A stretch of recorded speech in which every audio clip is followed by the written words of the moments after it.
Shalom, salam kasih di dalam nama Yesus kepada semua jemaat dimanapun berada. Salam sejahtera kepada kita semua. Kita bersyukur karena Tuhan memberikan kita kesempatan, peluang untuk beribadah dan meninggikan nama Tuhan, dan seterusnya belajar firman Tuhan. Saudara yang dikasihi di dalam nama Yesus, firman Tuhan yang kita dengar dan pelajari bersama-sama pada hari ini diambil di dalam 2 Petrus 3 ayat 18. Sekali lagi 2 Petrus 3 ayat 18. Dan saya akan bacakan di sini dalam terjemahan bahasa Indonesia.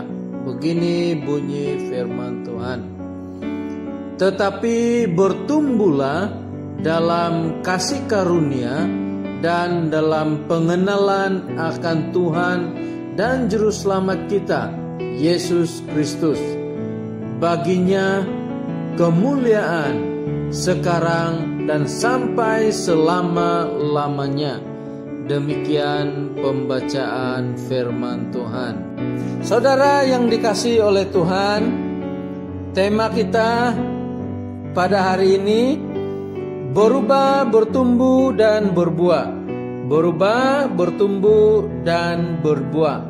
Saudara yang dikasihi oleh Tuhan, kalau kita ada pengalaman bercocok tanam atau apapun yang kita tanam, contohnya ketika kita menanam pokok kelapa, pastinya pokok kelapa yang kita tanam itu akan melalui proses perubahan, bertumbuh dan juga berbuah.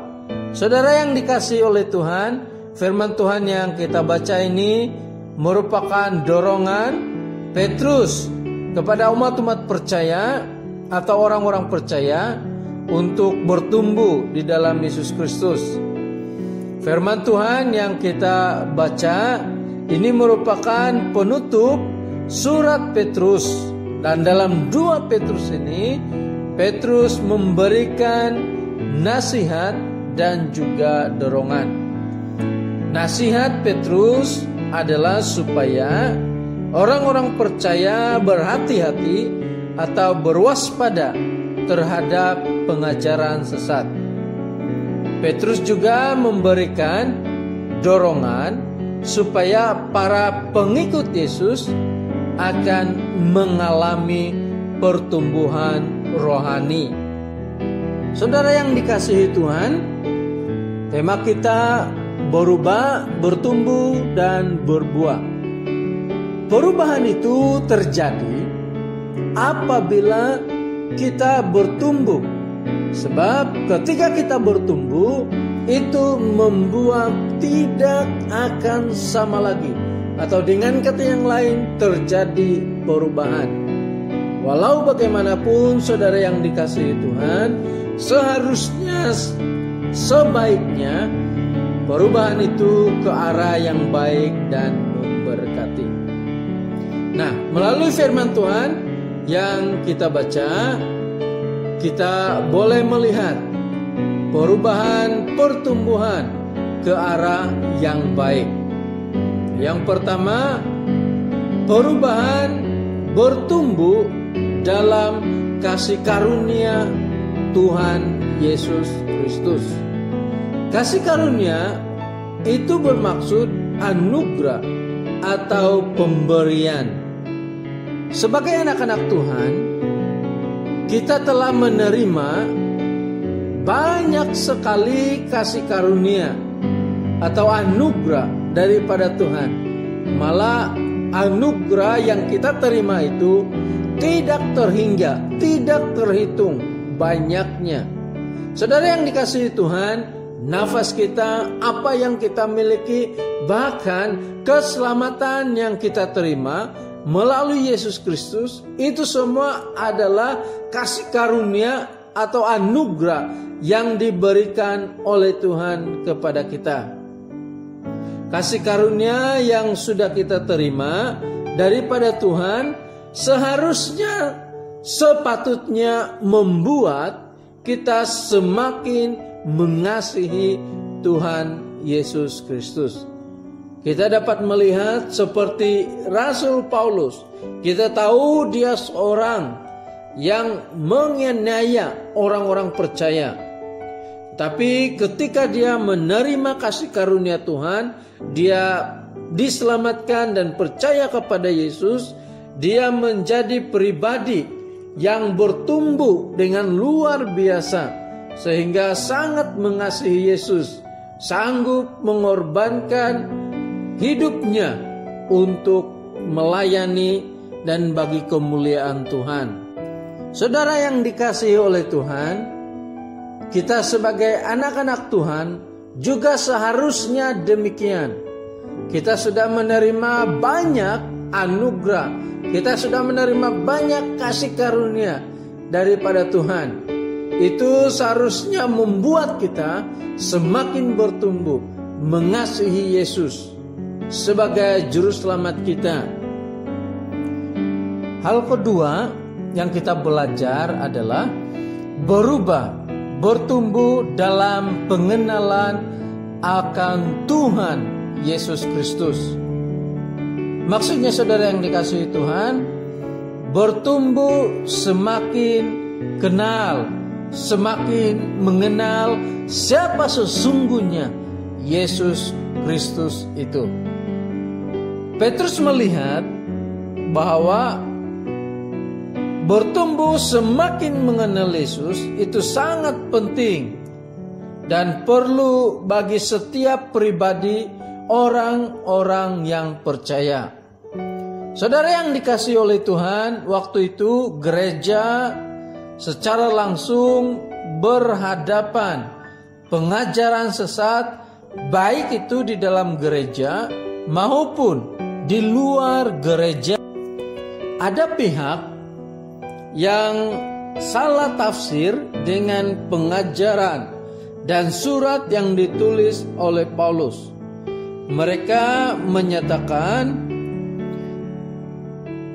bahwa keselamatan itu bukan semata-mata anugerah, tetapi perlu disertakan dengan mentaati hukum Taurat.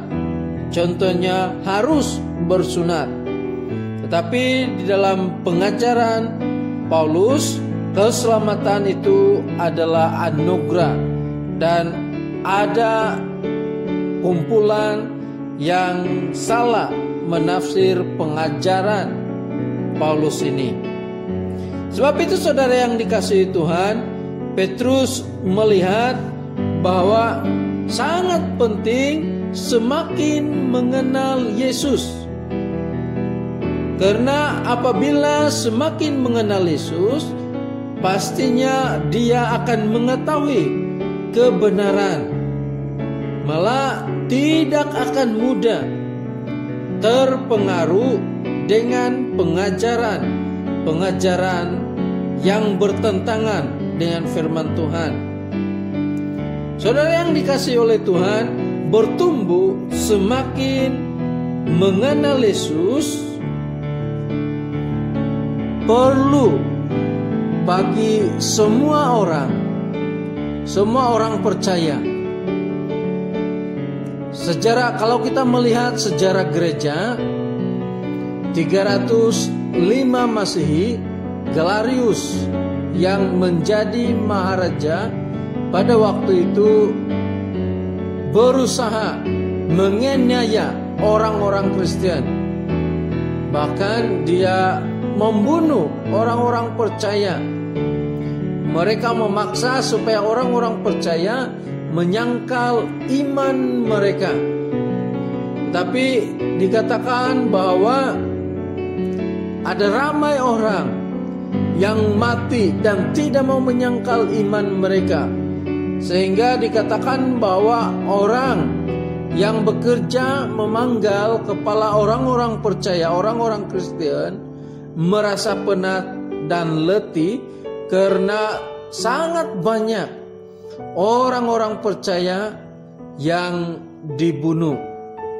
Ada kalanya mereka berusaha untuk terus menganiaya orang-orang percaya dengan memaksa mereka bekerja di lombong. Tetapi sebelum mereka bekerja, mereka akan dicacatkan. Sebagai contoh, dicungkil biji mata. Nah, saudara yang dikasihi Tuhan, walaupun begitu dahsyat, hebat, luar biasanya orang-orang Kristen dianiaya, tetapi mereka tidak menyangkal iman mereka. Kenapa itu terjadi? Karena mereka mengenal Yesus. Mereka mengerti siapa Yesus. Sehingga mereka tidak mau iman mereka tergadai. Karena mereka mengenal Yesus. Dan pengenalan akan Yesus itu sangat penting bagi mereka dan bagi kita juga. Saudara yang dikasihi Tuhan, ada ramai orang-orang percaya pada hari ini yang berhadapan dengan pencobaan, pengaruh, baik itu melalui uang, cinta, kedudukan, kuasa, dan sebagainya. Sehingga ada ramai juga orang percaya yang jatuh dan meninggalkan Yesus. Nah, ini terjadi karena mereka belum sungguh-sungguh mengenal Yesus dan tidak memiliki hubungan yang erat dengan Yesus. Sebab kalau mereka mengenal Yesus, tidak mungkin mereka akan menjual iman mereka. Sebab itu saudara yang dikasihi Tuhan, baik pada zaman Petrus maupun pada sampai hari ini, pengenalan akan Yesus itu sangat penting. Dan kita boleh semakin mengenal Yesus melalui firman Tuhan yang ada. Karena itu penting untuk kita belajar dan merenungkan firman Tuhan. Bahkan penting untuk kita menjaga hubungan kita dengan Tuhan. Saudara yang dikasihi oleh Tuhan, bila kita bertumbuh, orang yang melihat kita bertumbuh menjadi orang-orang yang memberkati, maka pastinya kita sedang berbuah, kita sedang memberkati orang lain. Saudara yang dikasihi oleh Tuhan, marilah terus bertumbuh dalam kasih karunia dan pengenalan akan Yesus. Firman Tuhan di dalam Filipi 3 ayat 8, malahan segala sesuatu kuanggap rugi karena pengenalan akan Kristus Yesus Tuhanku lebih mulia daripada semuanya. Jadi Paulus menyatakan bahwa pengenalan akan Yesus lebih penting, lebih bernilai, lebih berharga daripada semuanya. Marilah terus bertumbuh di dalam Yesus. Tuhan memberkati kita semua. Amin. Saudara yang dikasihi oleh Tuhan, mari kita berdoa untuk firman Tuhan yang sudah kita dengar dan pelajari bersama-sama. Bapa kami di surga, terima kasih Tuhan untuk firman-Mu yang sudah kami dengar dan pelajari. Kami bersyukur atas firman-Mu yang sudah mengajar kami. Biarlah kami terus bertumbuh menjadi dewasa, lebih mengenal Tuhan, sehingga kami menjadi anak-anak Tuhan yang bukan hanya mengasihi tetapi terus setia kepada Tuhan. Terima kasih Tuhan atas firman-Mu. Kami mau berdoa untuk jemaat Tuhan dimanapun berada. Engkau yang memberkati, Engkau yang menjaga mereka, Engkau yang melindungi mereka. Bahkan kami mau berdoa supaya Tuhan yang terus memberikan kekuatan, Tuhan terus memberikan kesembuhan bagi yang sakit. Bapa di surga, terima kasih. Kami percaya Tuhan tidak pernah meninggalkan kami. Di dalam nama Yesus Tuhan kami berdoa. Amin.